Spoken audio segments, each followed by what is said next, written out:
Hey, friend. Welcome back to the podcast. Hi. See you We're here. in person. Together. Yeah, I love that. No, It's fine when we're not together, but it's great when we are. it is. It's like connecting with a super close friend I haven't seen for a long time. I know. And it's like a present hug continually. Ooh, Yeah. okay. Hey, guess what? Today, What you got?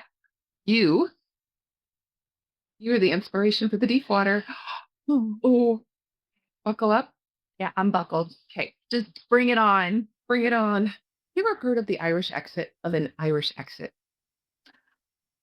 No. So you're More. when you're at a party or a gathering, and you quietly, discreetly, without anybody noticing, slip out. You gotta come back. You gotta come back. I've been living an Irish exit my whole entire life, everybody. So you know. I know that it has an actual name. It has a name. Okay. For those of you that are not watching the video, for those of you that are just on the audio, Christy literally spun her seat and tried to run away like that. So, yeah. So We can do this. what I want to know is, have you ever quietly and discreetly left a gathering, not out of rudeness, because you were certain nobody would notice that you were gone? All right. Do you want the short answer, people, or do you want the long answer? I will give you Start with the short, and then we can expound. Okay. Yes. Okay, that was a very, very abbreviated. That's the short answer.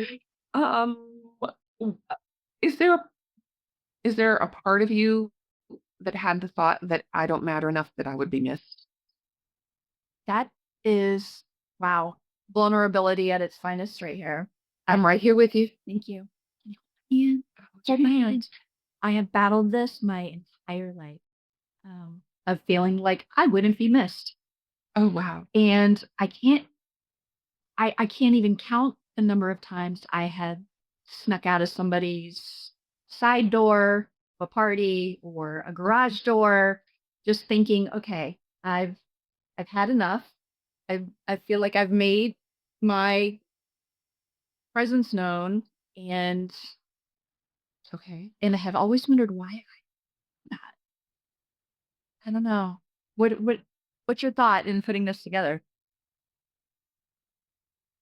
Well, it was this very real conversation that you and I had when were we at coffee or we were walking around the church together.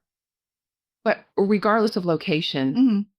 it was this very real conversation about not understanding our value and our worth, and not out of false humility, not at all out of false humility, but out of a very wrong thought and a very wrong theology that says, I am not worthy to be here.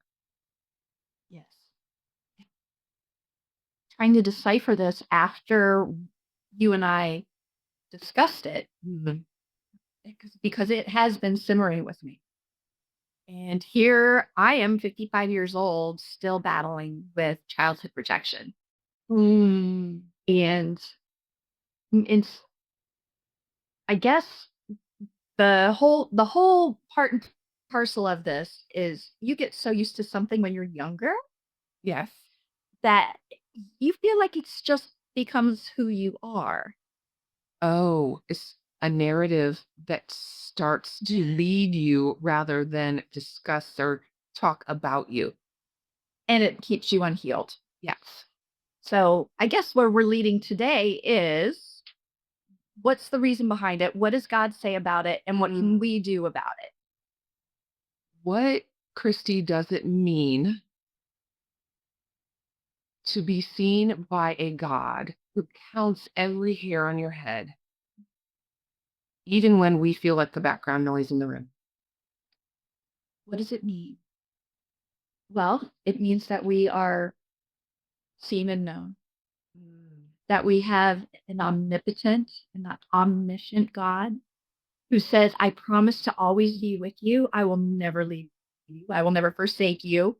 You are nothing less than wonderful the way that I made you." Yes. The noise of the world does a lot to bat that truth out of our hearts though, doesn't it? They do. And that is where we start questioning ourselves. Mm. And it, like we talked about in previous podcasts, where there's always a core to something. Yes. Sometimes you don't know what you don't know because you're so used to knowing and operating a certain way. Like you just come to go, okay, well, I'll just stay this way. Yes.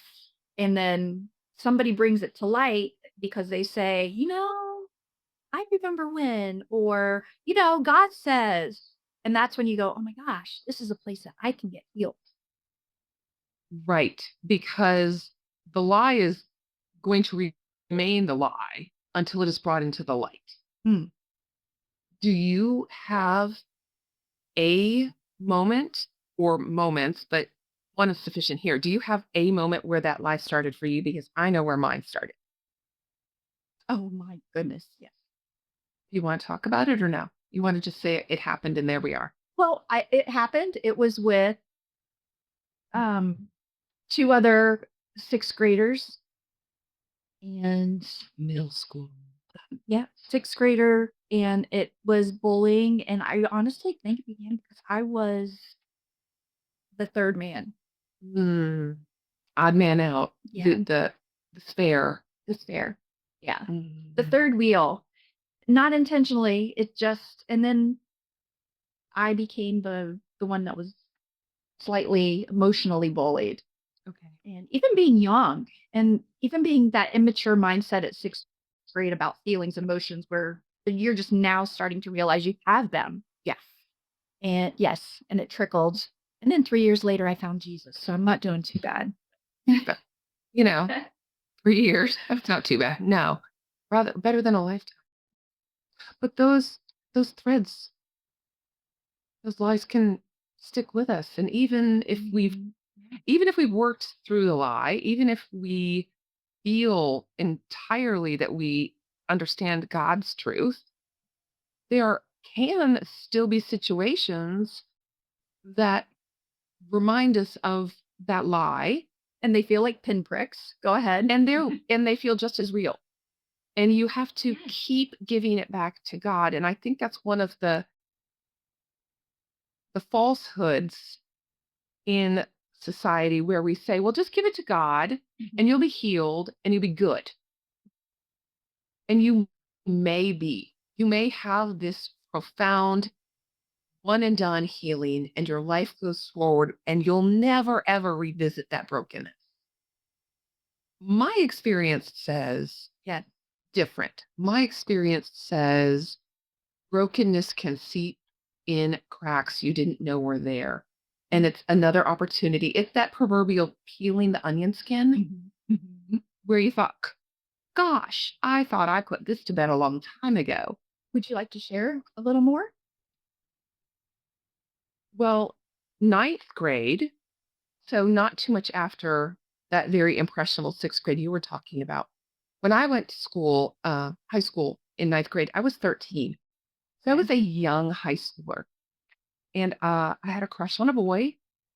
And I can remember vividly, he was sitting in a desk and I was standing across from him talking. And he said, Jackie, you will never be anything but. Oh boy.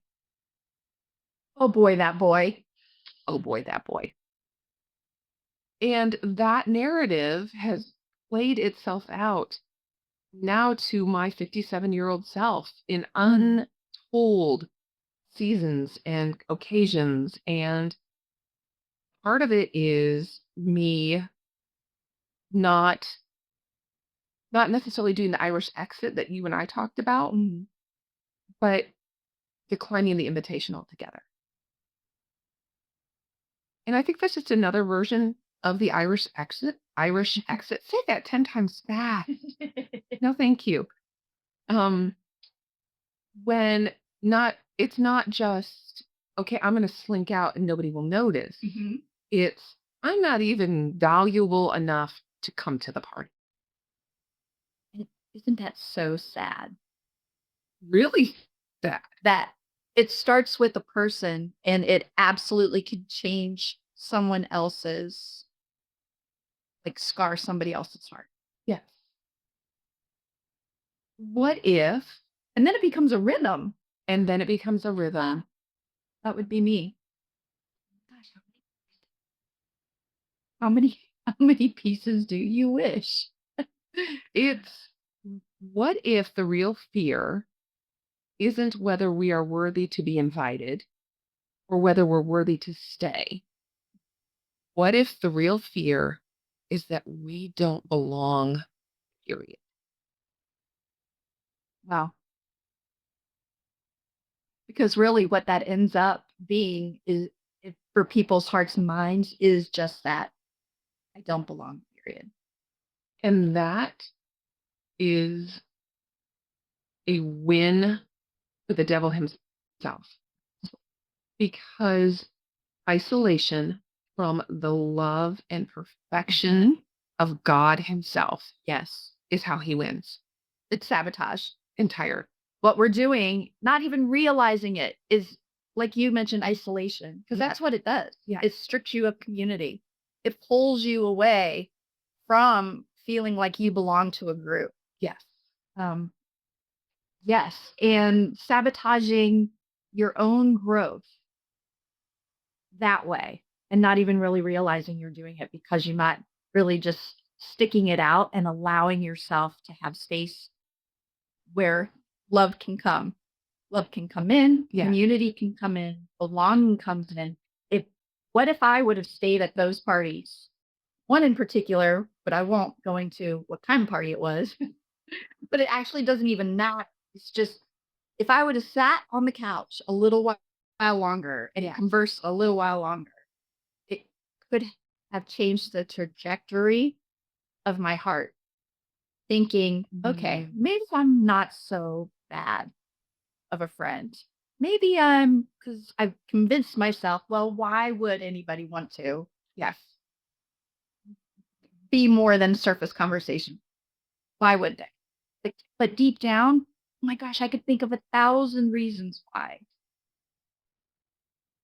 The words that we speak matter. You have the power of life and death in your words, in your tongue. Choose life. It's a intro to college writing, creative writing professor who looked at me and said, "If you think you can write, you need to go somewhere else." I've now authored 2 books. It was huge testimony. Thank you, God, for working in Jackie's life through the pen. Thank you. And it took me from the time I was 18 until the time I was 50 to get over the pain Mm. and the redirect of that lie. And what if, like you're saying, what if the fundamental struggle is having the courage to stay when we don't think we belong? Yes. And I believe that's where our faith comes in and what and who God says we are. When we are his beloved, be beloved. And Yes. yes, I'm in the process of you being where you are and I'm loving on you. And I'm sitting on this couch next to you.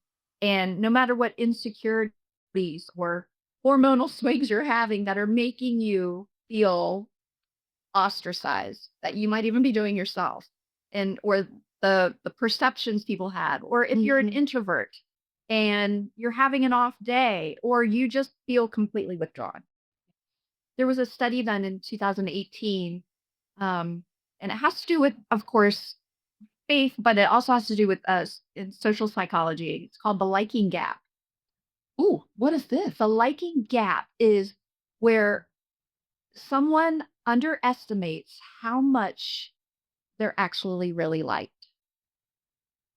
When I read that study, I thought, "Oh, have I underestimated how decent of a person I really am?"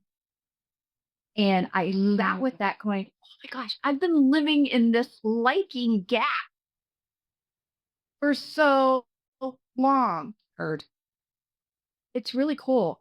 So from now on, and for anybody out there who's watching our podcast today, look at where you're at when it comes to the Irish exit. Oh, Are you looking at the door or are you looking to belong? And I believe it falls into you just might be falling into the liking gap. Don't ever underestimate. You're putting somebody else's perception on you, and it's causing you to actually perceive that you're not likable when in reality you really are. incredibly and entirely like, And wow. everybody wants to feel like nobody wants to leave a party and feel like they should have stayed home in their pajamas and socks and missed out. The FOMO should never come into play, but Fear of missing out. but when you do the Irish exit, you're okay with that. You Like are FOMO suits me today. entirely, entirely. Peace. I'm out. Yes. Yeah. Wow. Christy, I didn't know we were going to talk about the liking gap, but what a beautiful tool to adjust your perspective in a really Mm. God-filled way. And to know that you are really deep known. 'Cause God knows all of your anxious thoughts, whether it's social anxiety, whether it is just something that your personality is anyway, that you just have in you versus it being a social deformity Yes. of your circumstances around you and what's going around you. But you are deeply known. And I think if God liked you well enough to make sure that you have life on earth, that's a pretty good bedrock. It is. And one more thing, Yeah. the New Testament, Isaiah, the prophet Isaiah said, or it's written in Isaiah, you are that God says, you are precious in my eyes and honored. And I love you.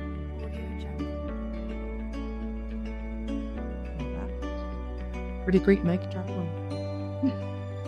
don't know much more we could say. Except, bye for now.